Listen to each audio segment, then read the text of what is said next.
Hello everybody, my name is Rachel and welcome to a catch-up wrap-up of what I've been reading in the past 2 weeks. Forgive me if I am overly brief because I'm coming down with a headache, probably due to the weather, and I don't think I want to sit here for too long. So I have 10 things, I think, to cover quickly here. First, I did finish 6 Wakes as one of the books I was reading in my last currently reading update video. I love this, I did a whole review on it, and I really recommend it. I also finally finished Cyteen by Cherryh. Finally. This book took me way longer to read than I thought it would, because I wasn't very interested in it. Just simply put, I thought the initial ideas about the ethics, the issues, the politics of cloning and genetically modifying human beings and then programming them and everything would be very, very interesting, but the particular way those issues are dealt in this type of story did not hook me very well. I actually downgraded my opinion of this book after I finished it because after reflection, there is one thing in this that really doesn't sit well with me. A lot of the plot, most of the plot, the entire plot possibly, is driven by Ari Emery, a female scientist, a very influential politician and a brilliant scientist working in like genetics, who she rapes a teenage boy, probably not her first victim by the way, and destroys his life, traumatizes him. His father finds out and kills Ari. Accidentally or intentionally is never really established. And then she is cloned, and the second Ari Emery is raised identically to the first Ari in the same facility that this teenage boy grows up in and works as a scientist himself as an adult. And near the end of the story, a couple people find out why she raped him and why she psychologically messed with this boy, and they say, essentially, I'm really boiling this down, it's okay, we understand why she did it because it was a scientific experiment meant to change his life and make him brilliant. Maybe ignoring the fact that he is completely destroyed, traumatized, and everybody else at the facility makes his life hell for decades afterwards. That's not good. I really didn't like the resolution to that particular event at all. And then to top it off, I just didn't like the story. I thought most of the characters were really unappealing. I really enjoyed many of Cherryh's books, but this was not one of them. Then I read The Stars My Destination by Alfred Bester. I really enjoyed The Demolished Man, so I wanted to read more by Bester pretty quickly. And the thing that these two books have in common is that the main characters are completely despicable men. Except that I think that the main character, Gully Foyle of The Stars My Destination, was even more heinous, and I didn't like anything about him. If he was redeemed or changed in the story, I didn't really care because he was a rapist and a murderer, and I didn't care for him at all. On the other hand, I really like Bester's writing style, and the book was completely saved for me by the synesthesia passage at the end where characters' senses get completely swapped around, and the description of that was fantastic. I would say read the book for that passage, but nothing could make me like this character. I should probably tell you what the book is actually about. This is a 1950s science fiction novel about a man named Gully Foyle. He survives some sort of accident on a spaceship, but he is adrift in space, and he sees a ship that might rescue him, but they pass him by, and he declares that he will have his revenge on this ship, the Vorga. He is finally motivated to save himself, and then the whole book is him trying to track down people from the Vorga and torture, kill them, or whatever, and find out why they didn't rescue him. And then I finished reading an arc of 7 Surrenders by Ada Palmer. This is coming out at the beginning of March, I believe. I will have a review of it eventually, but for now, it was very good. For Winx's Sherlock Holmes reading month in January, I reread the stories in The Adventures of Sherlock Holmes by Sir Arthur Conan Doyle. This is the first time I've read the original stories in over a decade, and I really enjoyed them. I had forgotten what many of them were actually about, even though they have very famous titles. But I was a little surprised at how formulaic they were. They always follow that pattern of some frantic person shows up at 221B Baker Street, spills their story and all the details. Holmes says, yes, I know what happened. But then he says, we must wait a couple of days so I can see if I am right. And then he is, and then he tells them how he figured it all out. And then, hey, story is over. Don't get me wrong, I did really enjoy the stories, but I didn't remember them having so little variety in their format. It could also be that I need to go reread more of them because this is just one collection. Finally I got around to reading The Sorcerer and the Crown by Zen Cho. I've heard wonderful things about this. I've also heard it compared to Jonathan Strange and Mr. Norrell a lot. But I think, once again, this is one of those comparisons that was more likely to disappoint die-hard fans of Susanna Clarke than it is to accurately describe the book, though there are similarities. I really enjoyed it. I really liked Prunella. That was just one female character I really liked.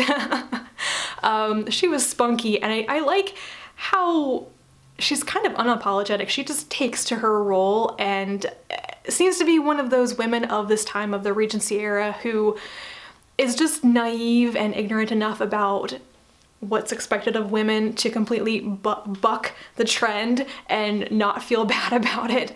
One of the things that I liked the most about her actually was that she's very clear when talking to Zacharias, the Sorcerer Royal, that she's come to London to find a husband. She wants to get married, and she's not like looking for love. She's gonna find a husband so that she can be financially supported. And he's like, oh no, you need to study and everything, and you don't need to marry. And she's like, no, you don't understand the reality here. I cannot support myself. Even if I was a magician, a sorcerer, who would hire me? I'm a woman. He's like, oh, I didn't really think about that. But just her attitude about it made me think this is her decision, this is what she wants, and she's the one doing all the work to get it, and I really liked that. Zacharias also grew on me a lot. Initially, I felt like he was a bit of a vague character, that I wanted him to push back, have a bit more spine, but then realized that he could not or would not do that because he's in a very precarious position. As a black man, he's facing a lot of prejudice in the story, in his work, in his life, and it's simply not safe for him to do some things. But by the end of the book, I really appreciated his gentlemanly qualities. I really want to read more about these characters, so I hope that the sequel is in the works. I think maybe it's slated for next year. I don't want to wait that long, but I think it will be just as, I don't know if charming is the right word, but it was a very delightful read. Then I read a nonfiction book called The First Word, The Search for the Origins of Language by Christine Kenneally, which I don't have much to say about. I thought I would really enjoy this book because, hey, it's about linguistics and where language came from and the evolution of language. And it was a relatively decent overview of the literature, of the state of the research up until 2007 or so, but the writing really let it down sometimes. The structure of the book was rather odd, just the way the information was organized was a little non-intuitive. And then it would veer between really dry, boring, high-level paragraphs of things that just made me want to go to sleep.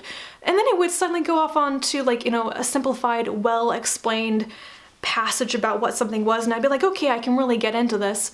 So it just felt inconsistent. And then sometimes I felt like the author would just start talking about something without having explained what a concept was, or she would introduce an idea and not talk about it for 200 pages and then just pick it up again like she'd just been talking about it, which makes this seem like a less accessible book on the topic than it is marketed to be. I would hope that there are other books out there that cover this topic that are probably better, and I will be looking for something along those lines.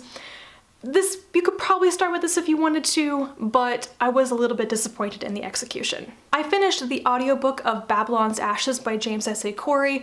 As this is the 6th book in the Expanse series, I'm not going to go into plot, that would be so spoilery. This is really like the aftermath, the picking up of the pieces after the major cataclysmic events in the previous book, Nemesis Games, which I think is the best book in the series so far. And this continues some of the things I really loved about Nemesis Games, particularly a lot of viewpoints for characters and a better look into the head of the crew of the Rocinante, but it wasn't as action-packed. And you know, you need books like this to explain what happens after events, that settling period. I mean, the whole order of the solar system has just been upended, so you have to have a reflection on that. But I found myself losing a little bit of interest near the end of it. I wanted more exciting things to happen, but it was still a good book, a good follow-up on Nemesis Games, and I'm very much excited for the next book, which may be coming out in 2017. Arabella of Mars by David D. Levine. This is a very predictable storyline with some pretty delightful characters, and I loved it because it was a perfect pick me up. I've been feeling very down, and I started reading this book, and it was charming and sweet, and I knew exactly what was going to happen, and it made me feel good. Can I just say this is a Regency romance, because I'm pretty sure it is. The main character, Arabella Ashby, is born on Mars. Her mother brings her and her 2 sisters back to Earth because it's better to bring up proper young ladies there. When her father dies on Mars, Arabella's cousin, I think, named Simon, who has lost his fortune, plans to go back to Mars and kill Arabella's older brother so that the entailed family estate will fall to him. And Arabella rushes off, disguises herself as a boy, and takes passage on a ship back to Mars to stop him and save her brother and save her family. There are a lot of other things in this that I found to be really interesting, including the automatons, but it was just a really good read. I would really recommend it for that. Like I said, I think the plot is very predictable. Absolutely nothing took me by surprise. Of course there's gonna be a ship battle. Of course she's gonna be discovered to be a woman while she's cross-dressing as a man. Of course she's gonna fall in love with the guy who's set up as the perfect gentleman in the story. But it was still really good. The last book I read in the past 2 weeks is China Mountain Zhang by Maureen F. McHugh. I loved this book. I thought it was pretty darn near perfect, and I have filmed a gushy, incoherent mess of a review. It'll be a separate video, so talk about that more later. And I really need to go take some Tylenol now. So I hope you had a good weekend. I hope you're getting a lot of reading done, and I will talk to you again soon. Bye.